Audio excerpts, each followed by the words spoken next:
और ए मोहम्मद सल्लल्लाहु अलैहि वाली वसल्लम, हमने तुमको तमाम लोगों के लिए खुशखबरी सुनाने वाला और डराने वाला बनाकर भेजा है, लेकिन अक्सर लोग नहीं जानते और कहते हैं अगर तुम सच कहते हो तो बताओ ये क़यामत का वादा कब पूरा होगा।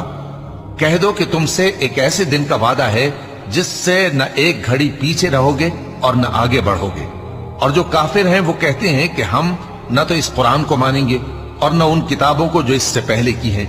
और काश इन जालिमों को तुम उस वक्त देखो जब ये अपने परवरदिगार के सामने खड़े होंगे और एक दूसरे पर इल्जाम धर रहे होंगे।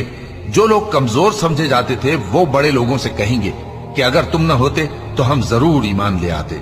जो लोग बड़े बन बैठे थे वो कमजोरों से कहेंगे कि भला हमने तुमको हिदायत से जब वो तुम्हारे पास आ चुकी थी रोका था? नहीं, बल्कि तुम ही गुनाहगार थे। और कमजोर लोग उन बड़े लोगों से कहेंगे